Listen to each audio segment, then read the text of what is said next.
Hello and greetings from Chicago. My name is Sebastian Burka and I am the Senior Associate Director of the Stigler Center. Today we're happy to kick off the first event in our series, Unpacking ESG, which investigates the ways ESG is not, and could be a force for social and environmental impact. Our conversation today will focus on standards, metrics, and disclosures, and will feature Tom Gosling and Christian Lloyd, moderated by Kenza Bryant. The series features global thought leaders from UChicago and beyond who share their expert insights on some of the timeless ESG topics, and it is co-sponsored by the Stigler Center and the Rustani Center at Chicago Booth in partnership with the Financial Times. We're thankful to the Rustani Center for being such a strong partner and for helping to bring this event to life. And we are also thankful to the Financial Times, our media partner on the series, and especially to the team at FT for Moral Money. If you aren't familiar with the Stigler Center, we are dedicated to understanding issues at the intersection of politics and the economy and are an intellectual destination for research on regulatory capture, crony capitalism, and various forms of subversion of competition by special interest groups. And the Rustani Center for Social Sector Innovation celebrates 10 years as the social impact hub at Chicago Booth for people committed to tackling complex social and environmental problems.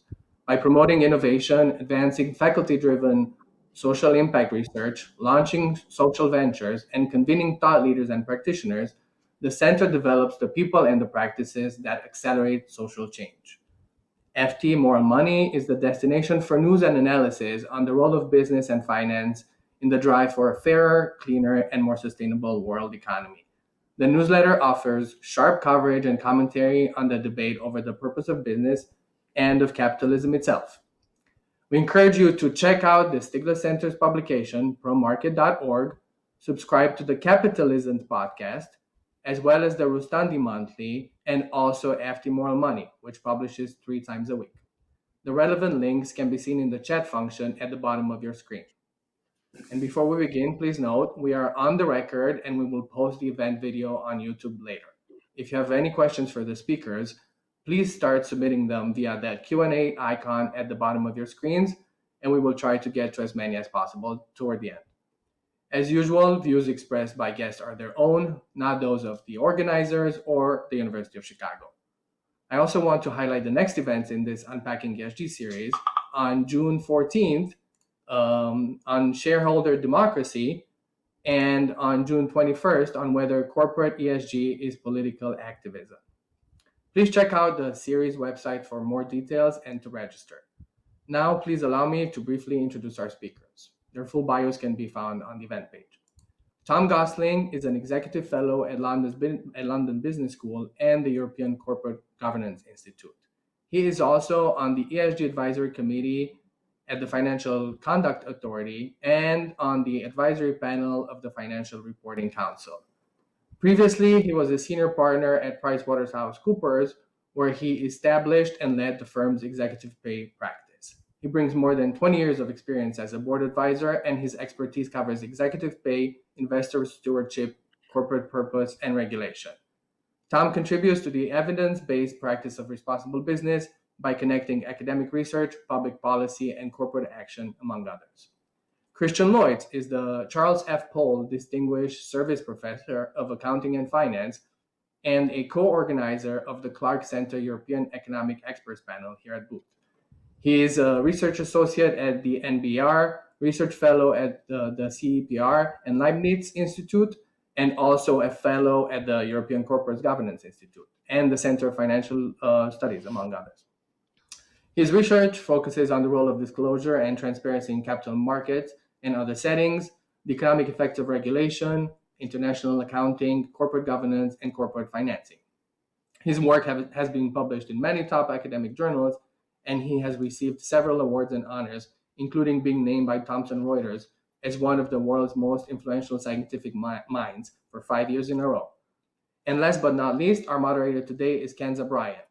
Kenza is the moral money reporter at the Financial Times, where she writes about sustainable finance and business for the Moral Money newsletter.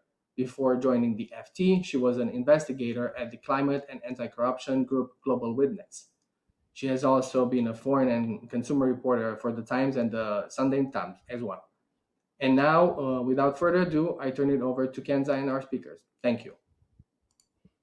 Thanks so much to everyone who's tuned in and our two panelists, Tom and Christian. So to start with, if you thought data was a safe haven for the politicization of ESG, if you thought it was boring, think again. One metric in particular stands out for being incredibly contested and of direct relevance to the real world. This is indirect or scope 3 emissions, which, as you all know, make up the majority of the average company's real world impact. Disclosure here is patchy at best, and tough target setting is even patchier. No energy supermajor, for example, has scope 3 emission reduction targets for 2030 that are Paris aligned. When we talk to bankers, insurers, and asset managers about this particular metric, they tell us that they have teams of analysts working out the projected value of deals down to the last cent, but that the real-world carbon impact of these deals, assessing this, is still out of reach in most cases. On the flip side, when we interview ESG rating and data giants, they'll tell you that everything can be measured down to the last carbon atom. In the US, of course, the Securities and Exchange Commission is examining how and whether publicly traded companies should disclose scope 3 emissions, and have met with a backlash from Republicans and some investors who say the agency is overreaching in demanding this.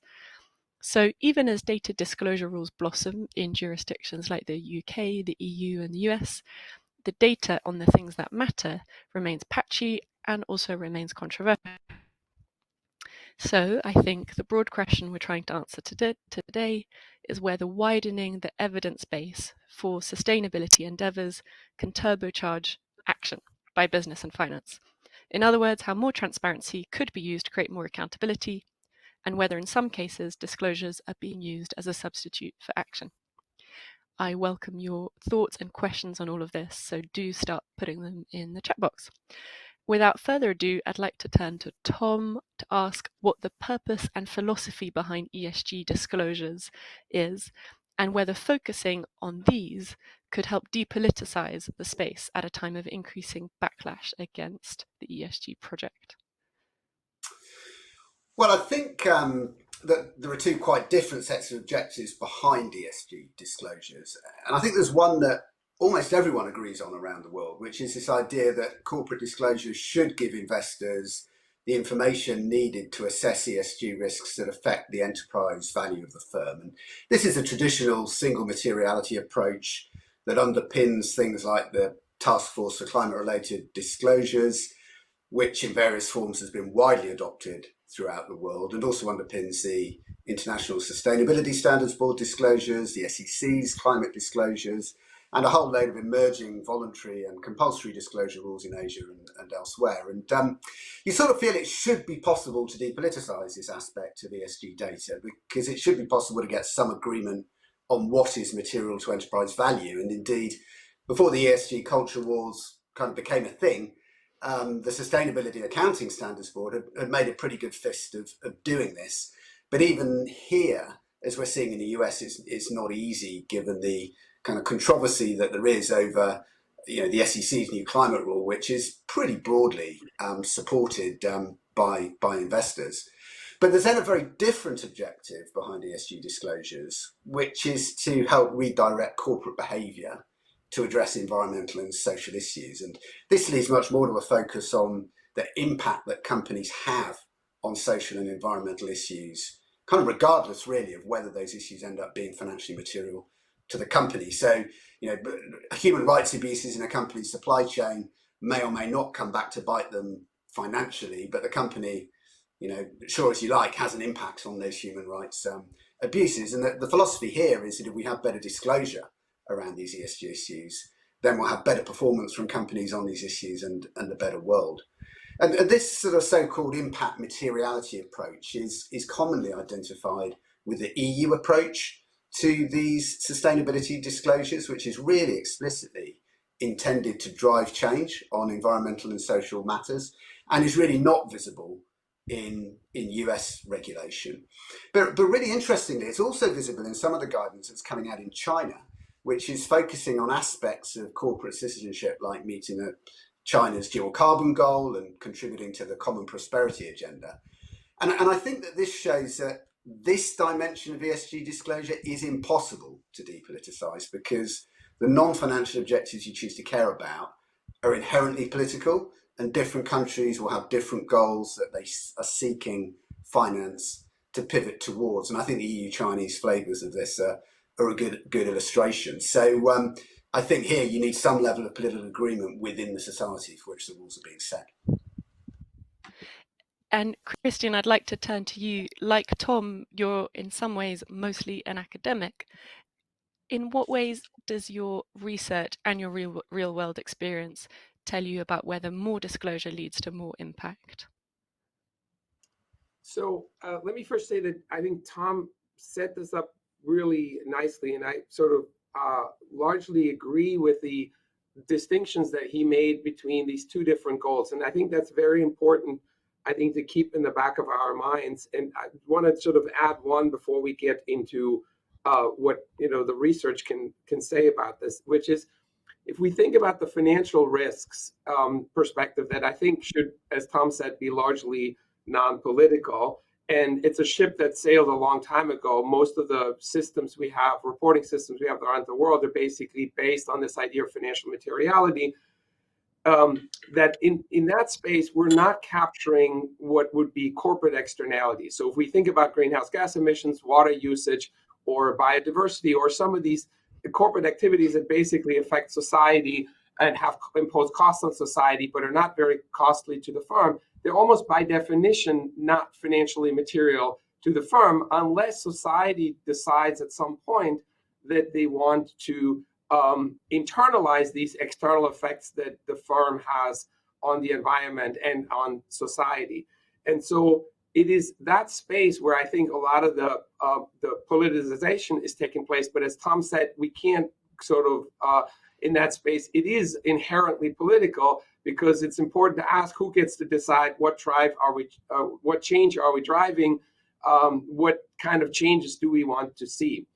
And in that space, disclosure has actually been used. The US has a long tradition using disclosure for environmental policy. So if we go back to the toxic release inventory that was created to inform consumers and informs communities about the release of toxic chemicals, people call that sometimes the third wave of environmental regulation, where in essence, the idea was by sunlighting or targeting with transparency certain corporate activities, we can influence these corporate activities. And so this is something that I've and others have contributed to and studied and looked at, to what extent when we spotlight or expose sort of certain corporate activities to sunlight, would that then change these corporate activities? And a high level sort of summary of some of this evidence would say that you do get changes in corporate behavior, and you often do get changes in corporate behavior in the direction that you intended. So for instance, for greenhouse gas emissions, there are some studies that would suggest that when we impose disclosure rules on companies to tell us about their greenhouse gas emissions, you're getting reductions in greenhouse gas emissions around 8 to 12%.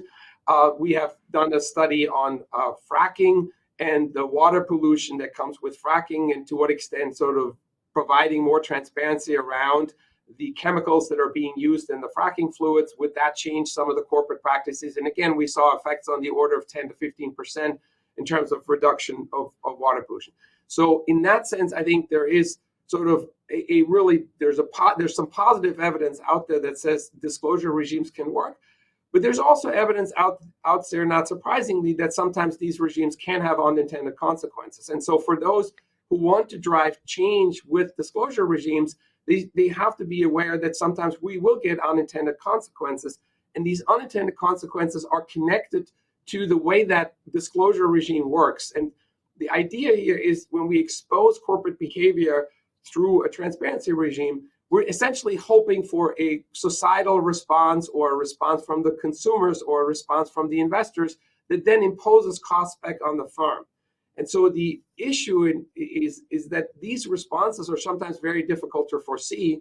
And we also don't know whether these responses are imposing costs on firms of the level that we would like to have. And so if you take, again, the carbon space as an example, ideally, you would like to impose a carbon tax on firms. It's not clear that the consumer response or the investor response to a carbon emission disclosure is going to be on the order of the social cost of carbon, which is what the kind of tax would be that you would want to be imposed on the firm.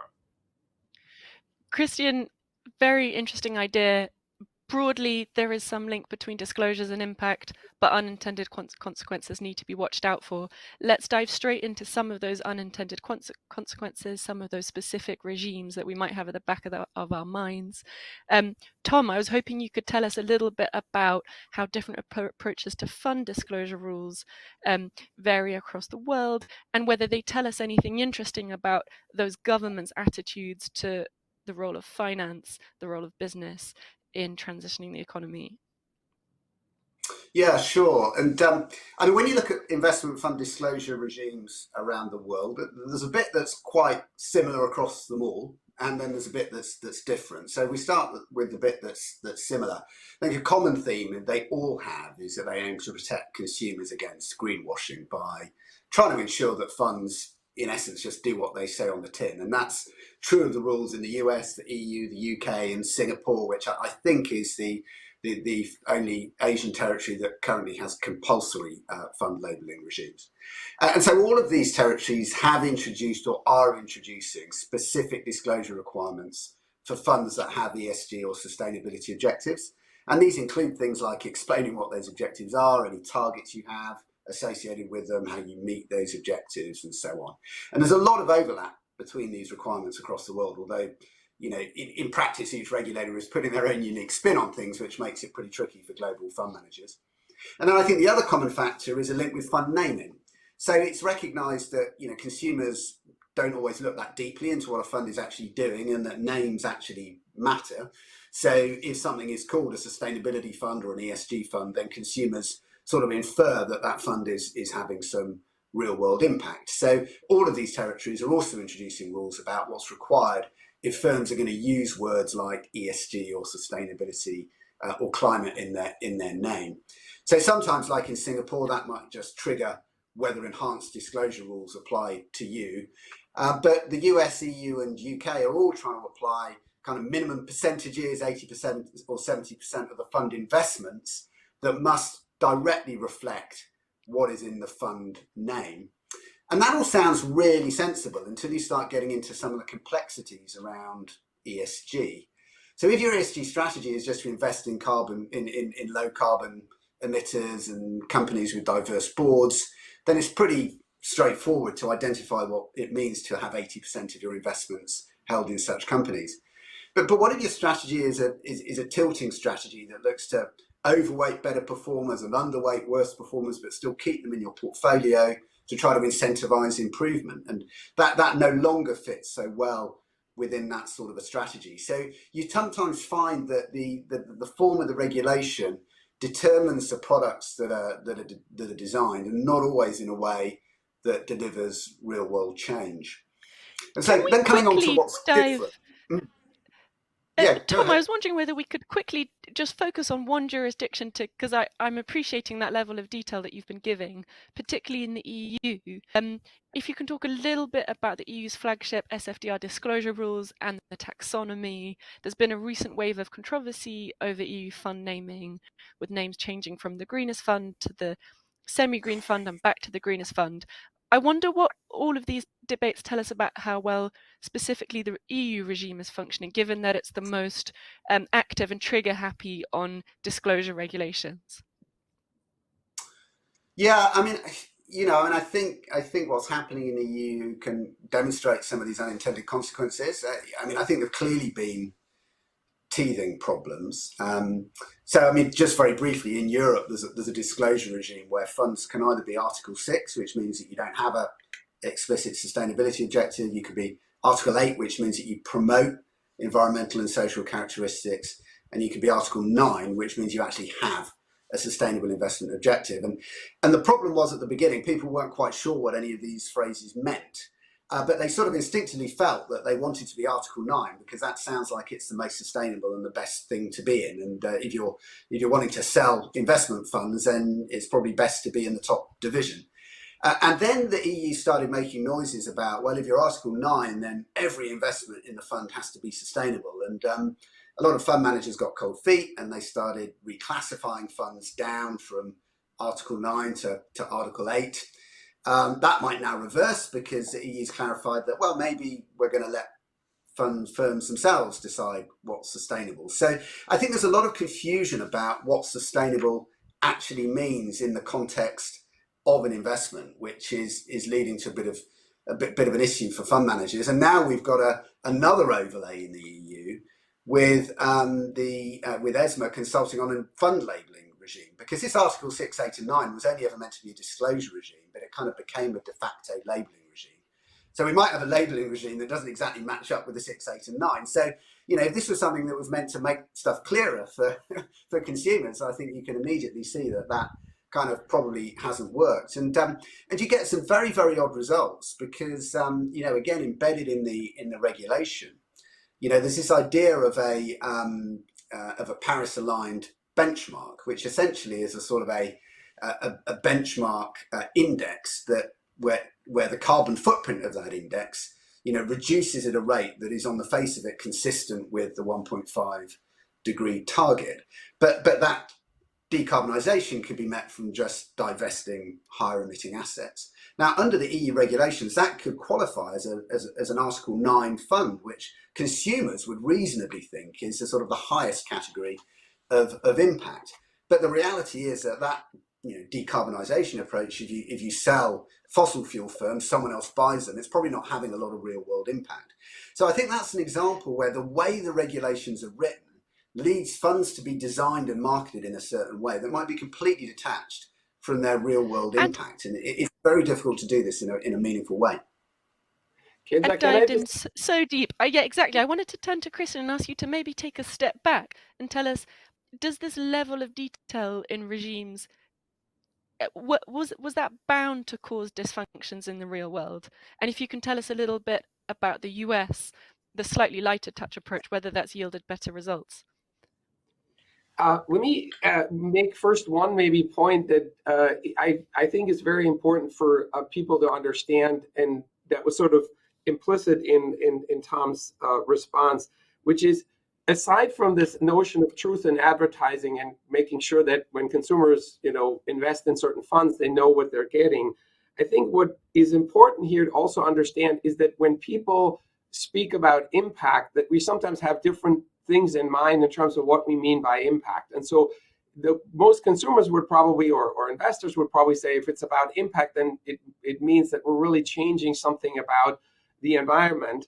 And a fund that solely provides some kind of divestment or does some form of screening has actually relatively little impact on in the end, because what happens here is that all the trading is basically happening in secondary markets. And so imagine that a consumer or an investor says, I don't want to hold certain oil and gas firms or certain what people call brown stocks, and so they divest from this. Unless this group is really, really large, they're not going to have a very big impact on the price of those brown stocks, because there are other investors out there that don't necessarily share these preferences, and they will happily buy the stock when the people with green preferences or certain ESG preferences are selling these stocks. And then that in turn sort of mitigates the impact that it will have on price, and therefore doesn't really do much in terms of raising the cost of capital for the firms, for the brown firms, or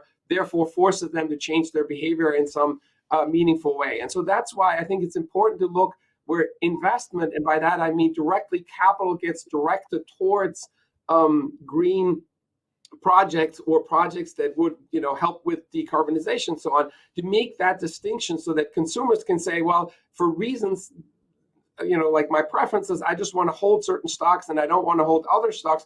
Or are they really getting something that maybe helps address some of these externalities, that helps addressing the environmental and social issues that we face? So in my mind, that is a key distinction that need to be made. And the US regulation, and that's getting to your question, is basically trying to make that distinction, right? So the US is just creating 3 different fund categories, and one of the fund categories that in essence is going to be the smallest one is actually the one where there is this notion of real impact investing, and where the capital gets directed towards projects that would have a green impact. And I think the principal difference between the EU perspective and the US perspective is that as you said, the US is sort of lighter touch and relies much more heavily on the notion of we're going to just provide information, right? We're going to make sure that the funds get labeled in the right way, that the investors can make their choices and have proper information. Whereas the EU has, again, this idea we're going to drive change, and that's why the fund disclosure regime is tied to the EU taxonomy, which then in itself has basically this idea of directing activities towards things that would help with decarbonization, and it would help with the EU sort of green agenda. Okay, so we've talked a little bit about different approaches to fund regulation, again, trying to stick as much as possible to real world impacts. I wondered if you could talk, maybe first, Tom, on the climate side. Where are we at in terms of Scope 3 and carbon related disclosures? What is the quality of disclosures right now, and why does that matter? And then maybe Christian, if this is something you're interested in, you could tell us after that a little bit, similar question, but for biodiversity data and the quantification of nature risks. I actually have strong views on Scope 3, so I'd love to actually also talk about Scope 3. But Tom, you go first. Okay, well, Tom, you go first, and then you can maybe both talk about that. Sure. Yeah, I mean, look, Scope 3 is both sort of important and difficult, right? And I think both the SEC and the ISSB have recognised that Scope 3 emissions, at least in certain cases, are really important to understand a firm's climate impact. But there are massive problems with reliable measurement. And I think almost everybody agrees, I think, that Scope 3 disclosures as they currently stand today are barely worth the paper they're written on. But there are then two schools of thought. One is, therefore, we should just ignore them. They're a waste of time. The other is, well, it's too important an issue for us to ignore. Therefore, we've got to start disclosing them and then learn how to do it better in the future. But I mean, there are some really, really fundamental problems with Scope 3 and whether they actually represent, whether changes in Scope 3 really represent changes in carbon emissions. So to give a really simple example, if I redesign an appliance to be more energy efficient when it's used by a customer, then I can probably legitimately claim that I've immediately reduced Scope 3 emissions, provided that it doesn't result in the consumer using it more. But what if I change my raw materials, for example, from virgin to recycled wood, right? Then on the face of it, that recycled wood should have a lower carbon footprint. But in the short term, I'm not actually changing the amount of these materials in the market. I'm just meaning that somebody else is moving from using virgin materials, moving to use virgin materials instead of recycled. Now, if everybody really cares about it and we get an overall change in the market, we may in future get more recycled materials and lower carbon emissions. But at least in the short term, all we're doing is shifting carbon emissions around between each other. And because of the latitude about how Scope 3 emissions are reported, it can seem like everybody's reducing their Scope 3 emissions when actually we're just passing it around and not making any difference. So there are some real fundamental problems about how reliable this information is ever going to be. I'm not sure I understand how changing the input materials for this theoretical product would affect oh, right. So you're talking here, maybe you should break down the two different types of Scope 3 emissions. Yeah, I mean, so you've got Scope 3 emissions that relate to your supply chain inputs, and then you've got Scope 3 emissions that relate to how users use your product. And so the first example I gave around energy efficiency was the latter case of how people use the product. But then if you look at, Scope 3 input emissions, then, the source of your input wood to whatever your furniture, whatever it is that you're making, will affect your Scope 3 emissions through that dimension as well. And virgin wood will have a higher carbon footprint than recycled wood. But the question is whether by switching from virgin to recycled, whether I'm actually making any aggregate change to the consumption of those two types of wood. Now, I may be or I may not be. I really don't know. I'm certainly not immediately making that change. If I am making that change, it's a sort of a long-term market signal I'm sending that at some point in the future may change the market equilibrium between virgin or recycled. But the problem is I don't really know. And then we have this problem that sometimes Scope 3 emissions are based on the embedded lifetime emissions of the product that's in your supply chain. In other cases, it's just based on a sort of an annual flow rate of emissions from your suppliers. So because of this kind of degree of latitude and flexibility and lack of comparability around how Scope 3 emissions are calculated, we can create the appearance of making progress on Scope 3 emissions reductions without actually having any real world impact at all. So I think they come with a massive health warning. I mean, so I think they're a useful check, and I personally don't think they should be ignored, but we have to be acutely aware of their limitations.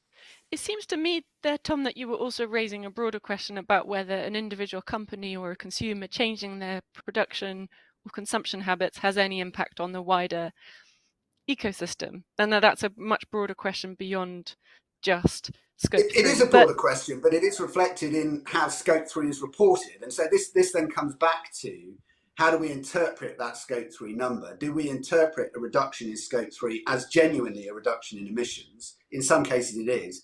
In other cases, it's a statement of good intent by a company, which if everybody did the same thing, would lead to a reduction in emissions. And I think they're kind of quite different things, but it's not always understood that they're different. Kenza, I think there's also two more issues that I would bring up. I mean, there's sort of this lack of data and data infrastructure that Tom has already talked about. But and to give maybe a sort of a simple example, if you think about the average car manufacturer that has thousands of suppliers, then they would basically need the Scope 3 information for all their thousands of suppliers, some of which sit several links up on the chain in the supply chain. So this is sort of a massive undertaking. But on top of that, I think there is this issue that to what extent does actually the firm that reports these Scope 3 emissions even control these emissions? I think what a lot of people have in mind, and you said this in your opening remarks, is that the majority of the emissions are with the Scope 3 emissions. And I think a lot of people have in mind that's the oil and gas firms where the fuel eventually, the fossil fuel gets burned and therefore gets turned into CO2. And I think there it might... That was for the average company rather than the majority of emissions for each company.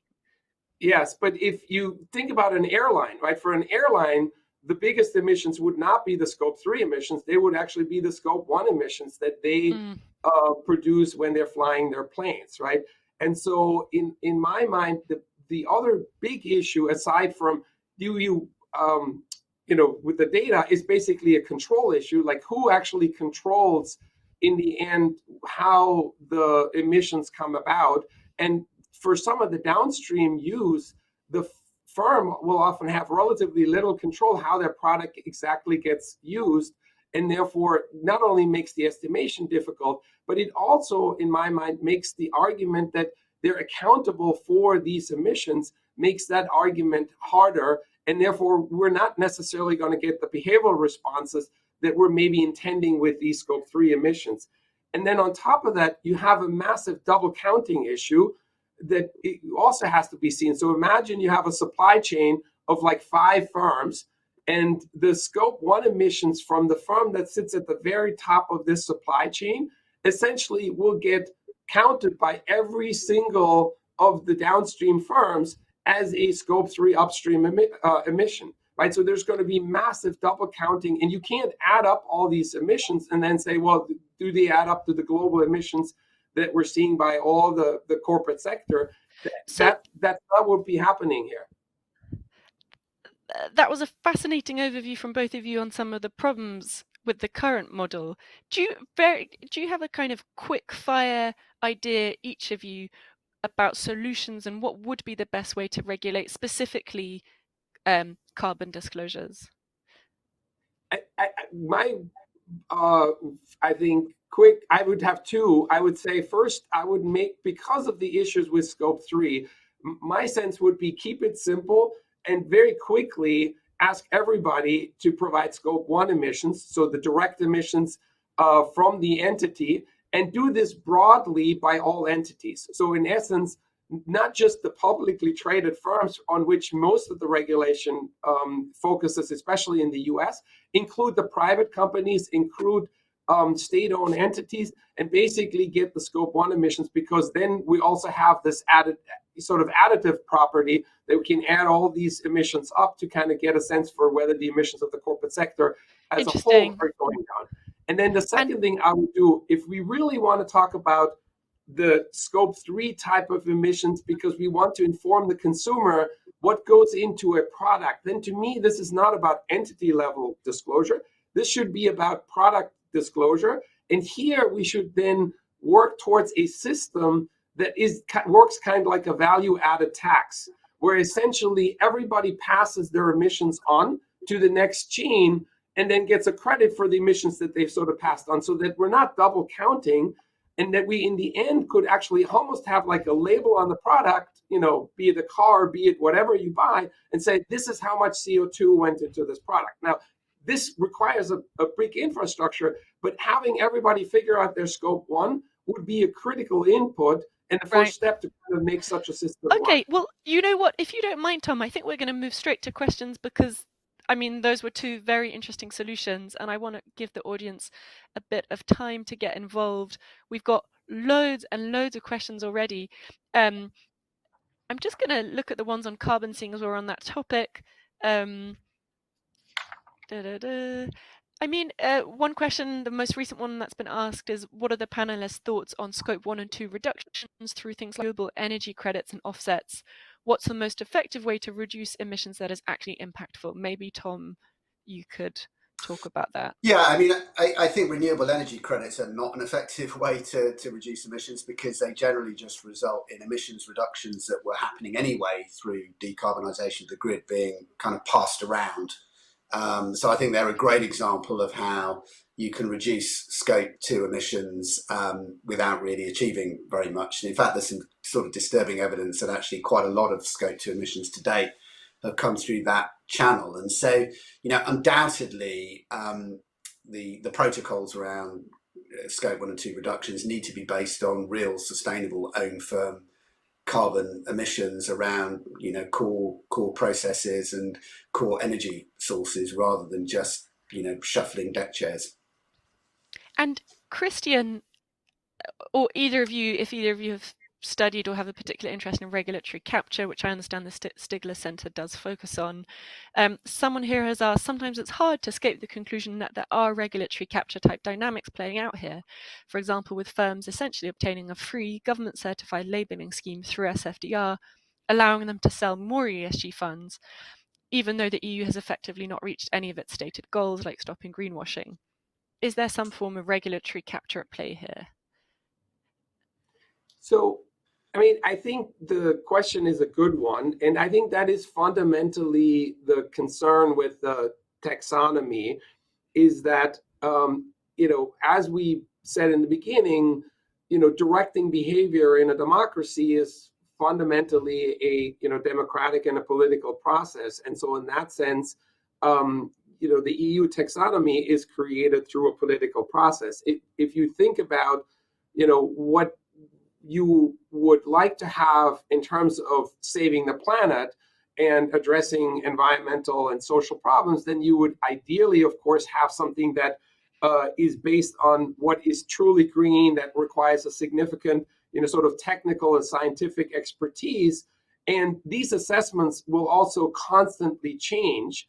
And so I think the two big concerns with the EU taxonomy, in my mind, would be that it is a fairly, it's established through a political process. Therefore, you will get these influences. Whether the taxonomy is already captured or not is not something that I'd be able to say at this point. But the concern that there's going to be this influence is clearly going to be relevant and there. And then secondly, I think the concern is that because these political processes are also slow and they always involve compromises, is that it's basically going to also stifle innovation, and they're not going to be quick enough to be adjusted. And this is a space where, in essence, I think, aside from reducing our carbon emissions, I think the big changes could come through innovation, through figuring out stuff that, we at the moment cannot do yet. And I worry that the EU's approach with the taxonomy, while well-intended, is perhaps sort of backfiring on this sort of innovation side if we're creating a system that is just too inflexible and too slow. Tom, can you talk a bit about the social and governance side of things, not just to be loyal to the acronym, but because we haven't talked about it enough, and warming is not the only thing we need to worry about. Yeah, I mean, I think, governance to some degree we can put to one side because it's an issue that's already kind of pretty well dealt with through investor company dialogue.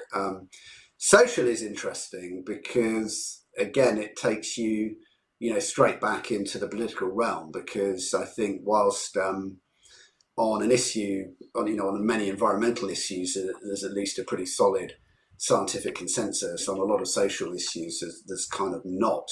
What's the optimal level of inequality in a society, for example, is a subject on which you could organise a multi-day academic kind of symposium without getting any firm conclusions on it. So I think we're still really, really early days on the social dimension. And I think that some of the problems that Christian outlined around the EU taxonomy will just get bigger as some of these different dimensions get brought in, and they will get yet more controversial.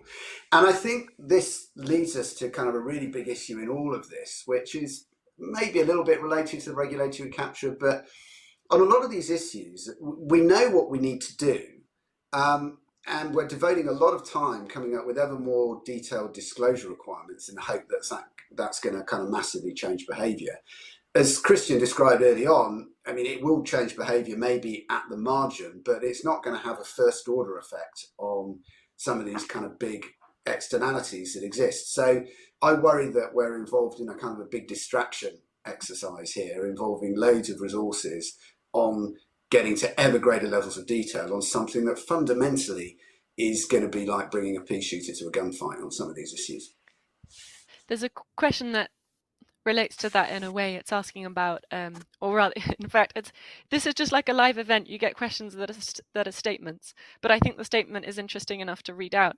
Data and data infrastructure are a significant issue in African countries. There are other priorities, like reducing poverty. A one-size approach is not expedient. And the question I get from that is, should the international community be directing finance towards improving data infrastructure in developing countries, or simply towards helping them phase out fossil fuels and all the kind of jet peas we saw at the last COP, for example, those public-private finance initiatives? I mean, I think you sort of almost was, I think, already giving the answer with the question. I think it is a fair question, and it is, like Tom was saying, I think a big concern is that we're spending fairly significant amounts on this data infrastructure and disclosure, and could this funding be better spent directly on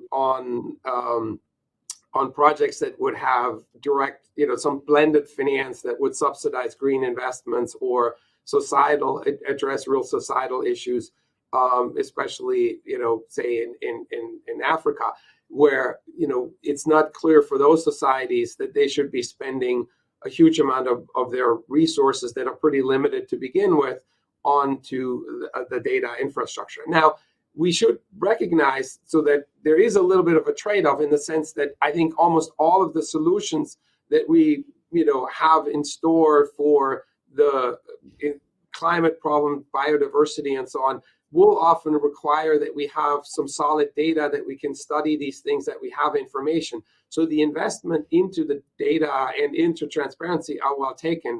But I think we have to guard very carefully that then does not become, because we were doing this, we're now no longer doing the other investments that really need to happen. And we cannot solve the climate problem or the biggest societal problems like inequality and so on, with disclosure. I mean, disclosure needs to be a stepping stone. It's a foundation. It's a bedrock of a system, maybe for instance, carbon markets and so on. But then we ultimately need to put these other regimes in place if we want to see some real action. And a quick break from the really meaty questions. We've had a few people asking, like, how can they educate themselves better about this? What kind of resources would you recommend? Both of you. Specifically about ESG and disclosures.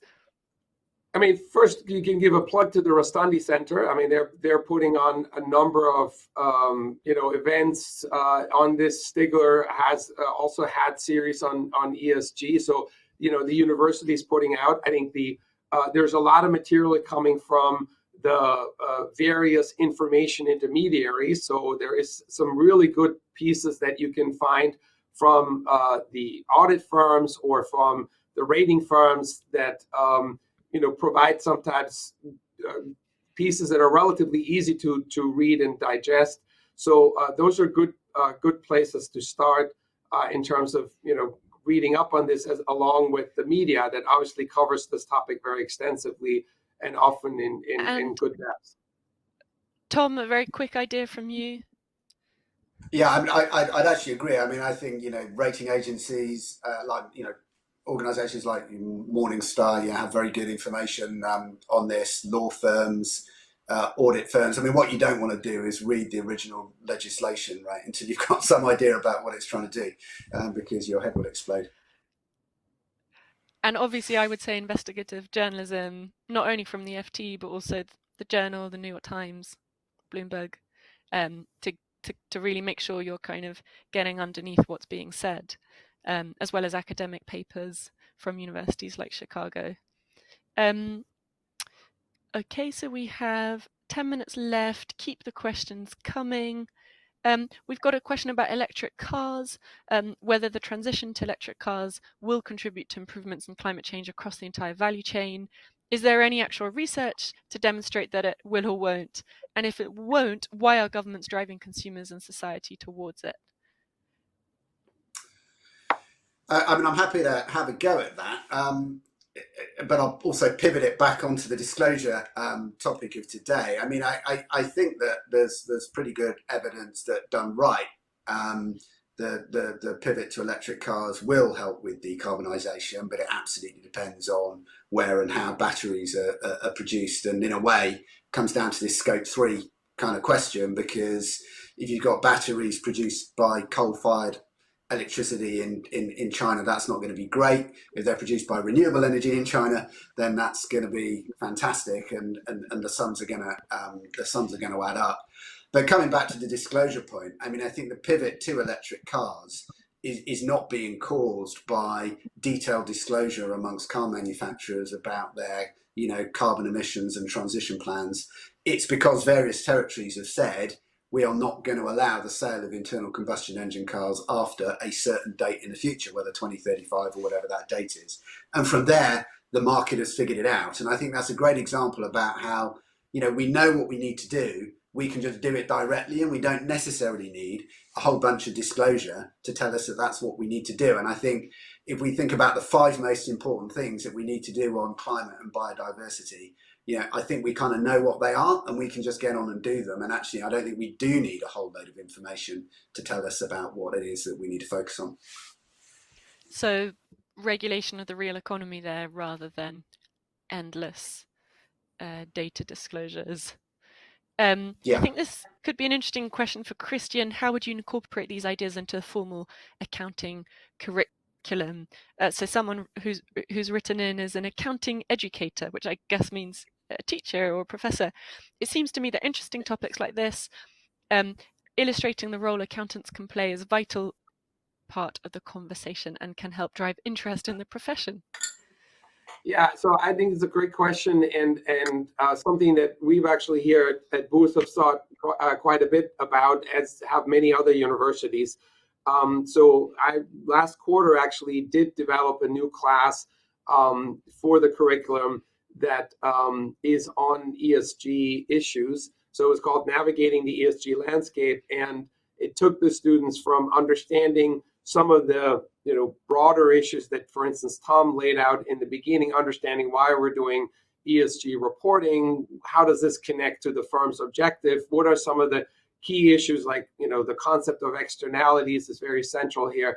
And then we would link this up also with issues of what are some of the remedies, like the investing side of things. What are the return expectations for ESG funds versus non-ESG funds? And we would talk about the various disclosure regimes, as well as then what firms can also do internally when they want to drive sustainability, have sustainability as a strategy, what internal changes might they have to do to their governance and the way they run the firm. And it was a really fun class. I learned a ton preparing it. We have some more classes in this space. There is an impact investing class that we've developed actually already 2 years ago, I believe. And so there's a lot happening in this space, and there's a lot of cases that are being written. I suppose that question could have been applied to the economics profession, to law, to anything really. There's a related question. What are both of your opinions about state governors and legislatures passing laws prohibiting teaching about or using ESG info or data in education or decision making? So the politics around the flow of ESG learning and information. Tom, do you have any views on that? Yeah, I mean, well, it's kind of mad. I mean, it's and it's kind of worrying, I think. There should be parts of this that we can all agree on. I mean, and of course, for many firms, environmental and social issues are clearly material to their ability to create value, and we should be able to all agree on that and to recognise that they're legitimate causes for study. And trying to shut that debate down, I think, is really damaging. But also, I think Christian used the phrase earlier, the ship sailed on this anyway. I mean, investors are going to use this information that is financially material. And I think the politicization of what gets taught is alarming. Yeah, and there's a question I didn't get time to ask earlier, but I think would be worth addressing about these giant ESG rating agencies that are increasingly powerful. And it's kind of the opposite end of the political spectrum. So the jurisdictions that actually want to make sure that ESG is being done well, why do you think regulators want to bring these ESG companies under their remit? I mean, they're important gatekeepers, right? And I think it's a fair question to ask, who monitors the monitor. And in that sense, I can see why the regulators are saying, we're having, oversight when it comes to credit rating agencies. We have oversight when it comes to the auditors. If there's now this new ESG space and it's being used to direct capital in significant ways, to sort of have a sense of those for those gatekeepers and have some oversight over those gatekeepers. That is, I think, is what's behind this. I think it's consistent with what we have done with other information intermediaries. That's sort of how I would rationalize or understand why there's sort of this intention to bring them under the remit. And Tom, other than this almost philosophical idea that those who control information should be under the remit of regulators, are there any specific distortions that the rating agencies and ESG data companies have introduced into the space, do you think, inadvertently or on purpose? Yeah, I mean, I don't think I'd put it at the door of the rating agencies, but there is a question about how people use ratings. So if people use ratings as sort of somehow signifying a clear and unambiguous answer about what is and isn't good ESG, then we're going to get unintended consequences, because this is an evolving area. Rating agencies disagree because there are different ways of measuring ESG. It means different things to different people. So I think the problem is actually coming down to how the ratings are being used as much as anything else.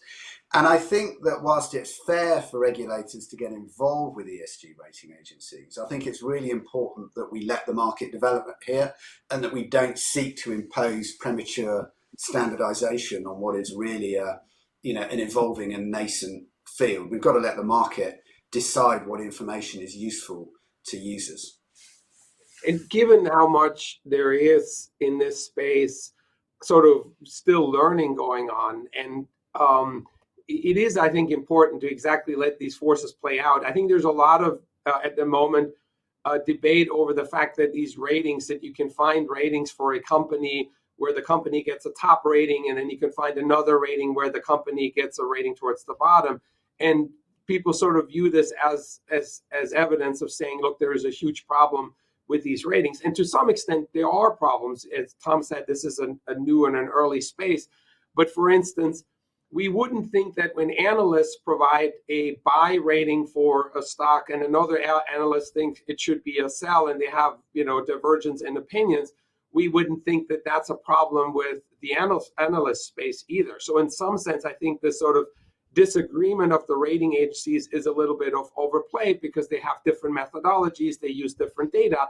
And given how difficult measurement in this space is, evaluating what truly is good ESG or isn't, is in essence why I think it's good to let that divergence or have this sort of heterogeneity in this space.